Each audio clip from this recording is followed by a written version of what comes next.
8:13 now, Thursday morning. Every now and then we talk to Dr. Brent Wallis, Dr. B, Chief Medical Officer of People's Health. Always gives us some valuable information. How you doing, Dr. B?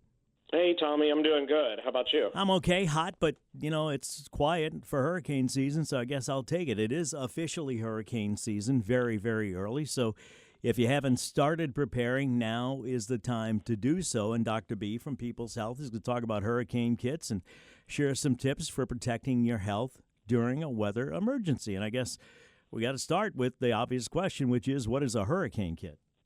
Yeah, absolutely. And like you said, this is the time to be thinking about this. So your hurricane kit is really simply a collection of all the things you're going to need in an emergency. And you really want to make sure you have a well-stocked kit. You got to put it together now when there's nothing going on in the Gulf so that you're ready to go when there is something. And it's going to help you evacuate quickly, or if you decide to stay in place, make sure you have everything you need for during and then especially after the hurricane. And so if you don't have one yet, it's really easy to create one. You just want to gather all those supplies you need, put them in an easy-to-carry container like a duffel bag or a large container, and then store that kit somewhere safe but also accessible. Don't tuck it way back in your attic because you don't want to be scrambling to try to find it. And then make sure if you live alone that you let your family know where your kit is as well. You can get a storage container in just about every shape, size, etc. I guess that wouldn't be a bad idea either. And the idea is to have it all in one place where you can grab it, right? Absolutely. Yeah, those Tupperwares are really great for this. So what are some must-have items for a hurricane kit? Yeah, so it's going to be different for everybody. Everybody's kit's going to look slightly different based on what their needs are. But in general, you want to make sure you have a couple of things in there. So really important is a first aid kit. And that can be important for if you stay after the storm. We see a lot of injuries happen. So you want to be able to make sure you can take care of those. You want to have personal hygiene items, toothbrush, deodorant. That's important for you and all the people around you. You want to have some extra clothing as well, and then maybe a blanket because you may be sleeping somewhere you're not used to sleeping, especially if you do leave town. You want to make sure you have a flashlight, and then extra batteries are really important. Go get those batteries now. You're probably going to need a bunch of different sizes as well. A portable phone charger. We use our phone for everything, especially getting information, so make sure you can keep it juiced up. And then I actually also have a battery-powered radio so that I can tune into WWL and hear what's going on and everything. And then really critical is make sure you have all your important paperwork. Make a photocopy of your ID and your health insurance card, and then maybe even your homeowner's insurance so that you've got that with you wherever you end up. Although you listen on your radio to WWL, and I'm the guy, one of them at WWL, I pack everything and bring it with me here because you never know. I don't pack food and water, though, and that's one of the things that people listening should pack, right? How much? Yeah, absolutely. If you're going to evacuate, the Red Cross says you should have about 3 days worth of food and water for each person that's evacuating with you. And keep in mind that, for water, you're actually supposed to drink about a gallon of water per person per day. So that's a lot of water to pack if you've got a couple of people going with you. And then you want to store some additional food and water with your hurricane supplies in case you decide to shelter in place and stay in town, because as a lot of people know, sometimes the grocery stores are not open, or they're inaccessible, or the shelves are empty. How about some ideas for foods for a hurricane kit that would be good? Yeah, what's important is to make sure they're, shelf-stable foods. Obviously, we prefer to eat fresh foods, fruits and vegetables and stuff, but those don't travel well and they don't store very well at all. So you need things that don't need to be refrigerated or cooked. Canned fruits and vegetables can be helpful. Soups are important. To get that protein that you need, too, energy bars are really good, and they stay good for a really long time. Nuts, and in particular nut butters like peanut butter and almond butter, are really good.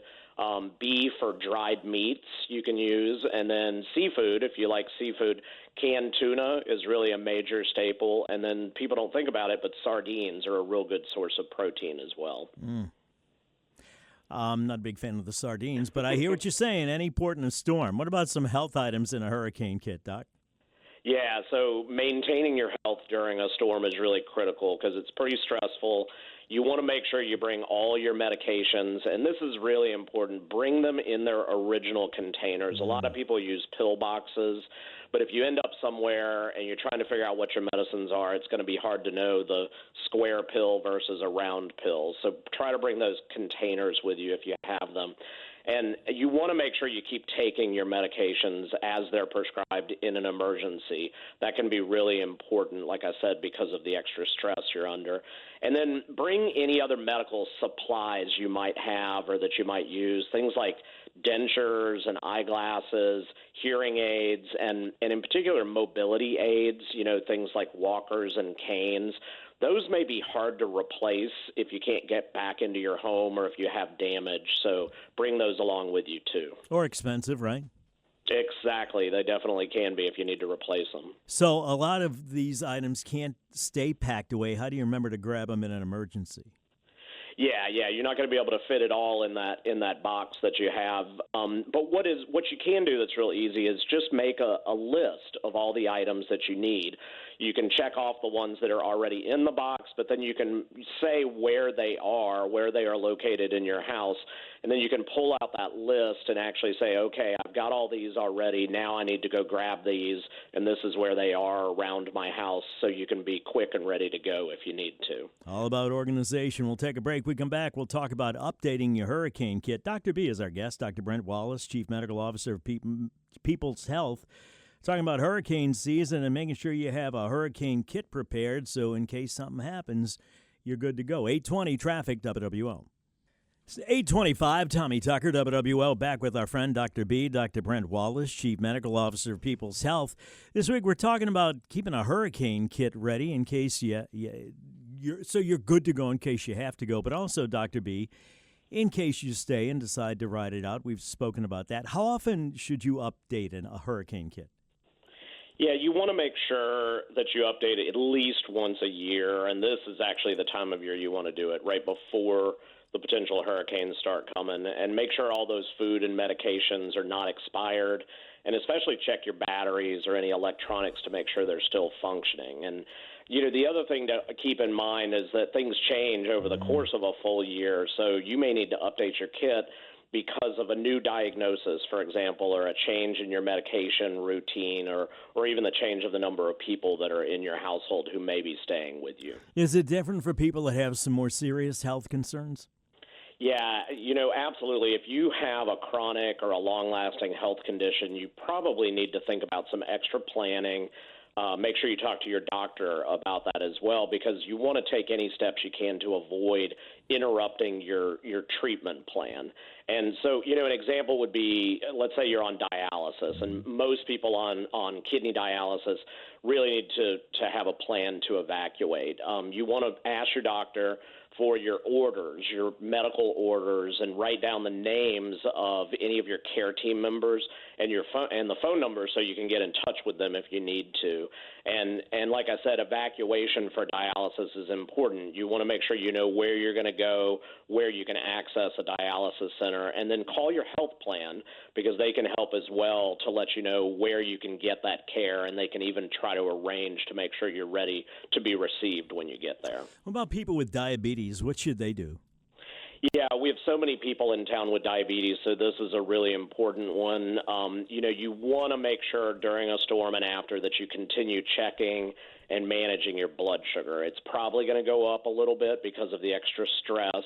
That's normal, but make sure in your kit that you've got a couple of things specific to diabetics. So there's something called a glucagon emergency kit, and diabetics will know what this is, but it's when your blood sugar drops too low, it can actually reverse that process. And then make sure you have your blood glucose meter and all the supplies you need for it. So like I said, you can continue checking your blood sugar.